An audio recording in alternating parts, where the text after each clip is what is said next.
Before I dive into this video will contain spoilers of Kingdom Hearts 3, so fair warning, if you want to play the game, please do so and then return to this video. Anyways, let's get right into it. Before I actually do start discussing what's actually happening in this video, I want to mention a few things. These are my personal opinions, not someone else's, so if you disagree with them, please provide clarity in the comments and tell me why you think this way. These are my personal thoughts on the game. So to start with, I want to actually look back at Kingdom Hearts 2. What a game. I couldn't actually play enough of it. It was fun, exciting, the dry forms were fantastic, and the story. But when I look at Kingdom Hearts 3, there's quite a few issues. Kingdom Hearts 3 was one of the most hyped games over the last few years. I did enjoy the game and I loved revisiting my childhood, but I was disappointed with a few things. So let's start with the actual good. I feel like Kingdom Hearts 3 is graphically amazing. You feel so immersed in the world, you feel like you're actually part of each Disney movie and the story. And this is definitely apparent in the newer worlds, such as Toy Story, Tangled, and even Monsters Inc. I feel like I'm actually watching a film of me being in the film and actually fighting the villains of that movie. And that's definitely a good thing. Like, it's crazy to think how far the graphics have come when you look at Kingdom Hearts 2 to Kingdom Hearts 3. I never thought we would get to the actual view where cutscenes and gameplay look exactly the same. And in this game, it definitely is. It's fantastic. Another good thing about Kingdom Hearts 3 is the sound quality. It's sublime. The voice acting by David Gallagher and Haley Joel Osment was great as well. It actually feels so much better than what it did in Kingdom Hearts 2. Take a listen.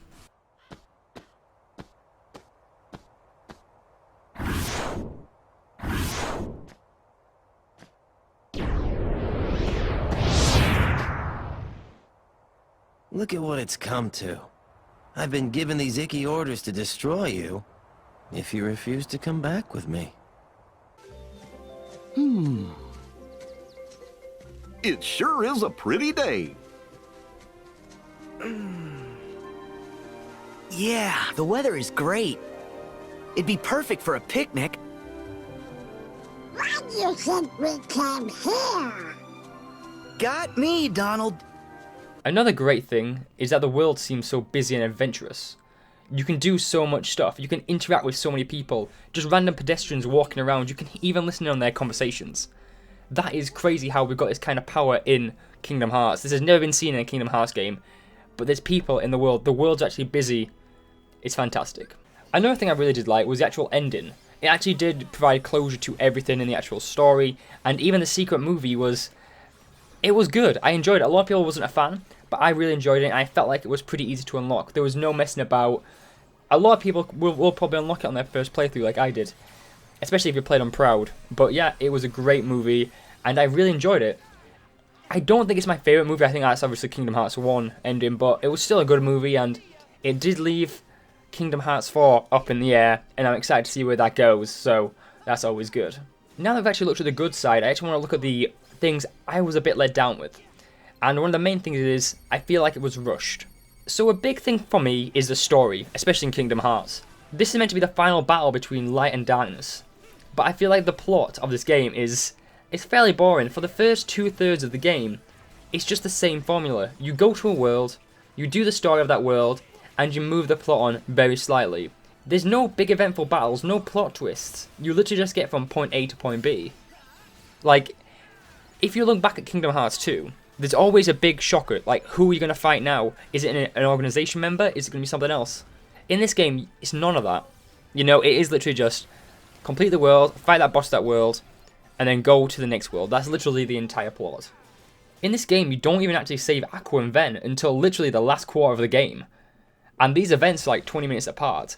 I really wish it was spaced out a bit more. For example, you save Aqua, I don't know, halfway through the game, and then you save Ven at 3/4 of the way through the game, not literally the last third of the game. You know, I just feel like it was a bit rushed there.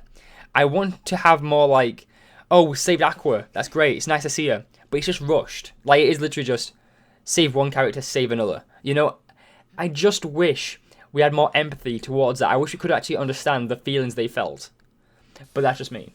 As I mentioned previously, in KH2, there were some boss battles in the middle of the game in Hollow Bastion, mainly with Demex, and I just feel like there wasn't this in Kingdom Hearts 3. There was no, like, distinctive middle part of the game. There was no, like, we're at the halfway point now, here's a big event, here's a big boss battle. And I just feel like there was no wow factors for those first 3 quarters. There was nothing like so distinctive minus the worlds. It just felt so linear to me. You know, it really did. One big thing I really didn't like was Twilight Town. I love Twilight Town, it's actually one of my favourite locations in Kingdom Hearts. But in this game, it's very small. You can't even go around the old mansion or even go skateboarding around the town. You can't even go to the train station where you meet Mickey.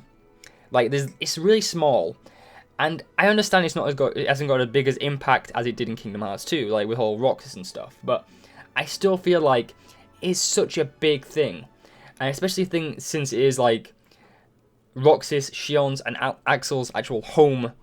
You know, I feel like there should be more there.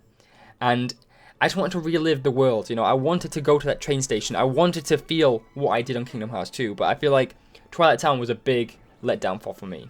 I really do. Another big thing is the organization. I love the idea of Organization 13 and like Xemnas and Axel, Shion, and all that. I love that idea. But I feel as if in this game, compared to Shade of Memories in Kingdom Hearts 2, there's a lot more empathy on them. You're a lot more scared of the organization. You don't know when you're going to fight them. It could be any point in any world. You don't know when they're going to show up. I just feel like that's not here in this game. You don't fight any of the organization until literally the last world and the last 2 hours of the game. I just feel like you don't really fear the organization as much as you did. And I like the idea of like, I'm scared of these guys. I am so scared. I don't want to fight these guys. Because you don't know when it's going to happen. You're going to have to save it every time. But in this game, you can literally go without saving once. Like, you could beat this game without saving. It is that easy. But you know, there's no fear factor. And I wish there was. Another thing is, I've actually heard of many people that Sora in this game feels very floaty. And I agree. I do agree. You can literally just keep like in the air by mashing X. You know, if you are locked in on an enemy, you can keep mashing X, and it jumps over to him. And I just want something where Sora feels like he did in KH2 or KH1. I know in KH2 Sora was broken with air combos and that, but I like that. I really did. The next thing is flow motion. I know a lot of people wasn't a fan of this in Dream Drop Distance, and I was the same. I actually didn't even touch this for the first half of the game.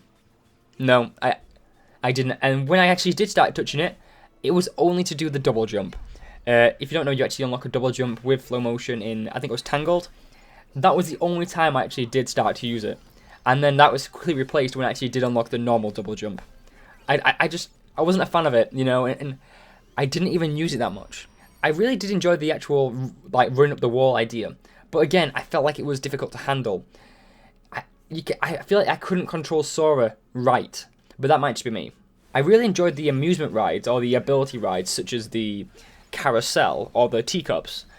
It's a good idea, but I feel like they're way too common. Literally, every 2 minutes of combat, you get one of these amusement rides. And I like it, don't get me wrong, I like it, but it got to a point where I was in Pirates of the Caribbean, and I was like, I've had enough of this, turn it off. Because literally, I like doing the combos, I like seeing myself doing all those transformations and that. But the amount of them, it's so common, I wish it wasn't as common. Because that is a big thing for me, I'm not a fan. I can understand why they're in the game, I really can, I do like them. I do like them, but they're just too often. It should be kind of like how drive forms worked in Kingdom Hearts 2. In Kingdom Hearts 2, you only had a certain drive meter, and when that's run out, you cannot do any more transformations, and I wish this was the same in this game with the amusements. You couldn't just constantly chain them. Because it gets to the point where you are literally just mashing triangle to get through them all. And they're that common, it's annoying to me, it really is. I actually want to talk about the Keyblade Transformations here. I think they are really good, and I really like them. They add a whole new variety to the game, but they're no drive forms. I just want to mention that. I do really like the transformations though, but the problem is, sometimes in the game I run over to a chest, I try to open it with triangle, and I press the finisher instead. And it's just a little bit of annoyance to me. You know, I want to keep that for when I'm actually fighting some tough enemies. This was mainly apparent in the Toy Story world, for me personally. This is when I mainly interacted with this issue. But you know, it was just me, and that was my issue. Another thing I really didn't like is that the game wasn't difficult. I managed to finish the game in about 26 hours, which is a decently long time. I do admit that, but I was only level 39 and I was on proud mode. I only died twice during the game, One was on the pirate ship minigame in Pirates of the Caribbean, you know, when you're fighting the giant ship. And another one was the underwater battle with Xehanort in the final fight. I just wish there was more of a challenge. I remember playing Birth by Sleep on Critical and just getting destroyed in every single battle I did from the first fight. I understand there's no critical in this game, but I just wish there were a bit more. It was a bit more difficult. You know, I kind of wish regular was how Proud was. You know, because I didn't think Proud was that bad. I am an avid Kingdom Hearts player. I've been playing it for years, but I just wish there was more difficulty. One thing I loved about the whole idea of critical mode in Birth by Sleep, though, is that you had to learn to adapt to each battle. No battle was the same.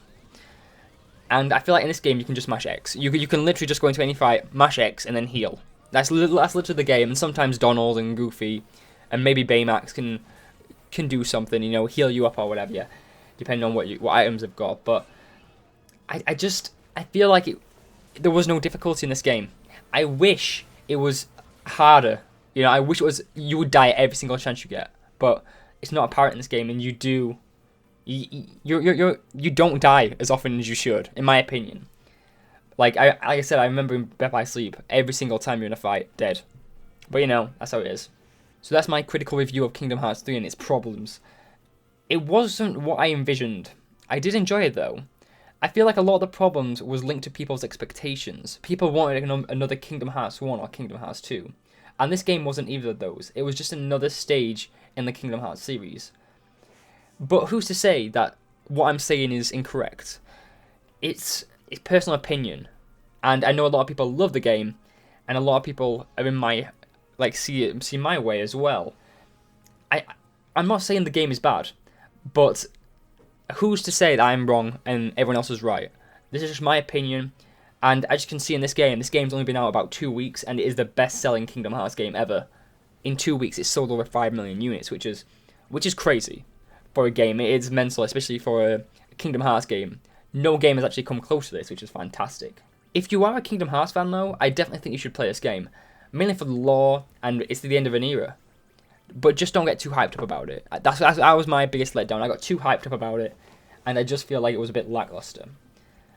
But that's just me. If you haven't played the series, I would definitely go back to the previous games, 1 and 2 mainly. And if you want to get the full lore, there's YouTube videos on it where you can just literally find out the entire plot and then play this game. You need to understand what's happening, because if you don't, good luck with the entire story. Random people show up, and if you haven't played Kingdom Hearts 2 or 1, you'll be like, who the hell is Ansem? Why is there 2 people called Ansem? And stuff like that. You need to actually know the knowledge of this game. My last point is Vexum Rex. That game looks sweet as fuck.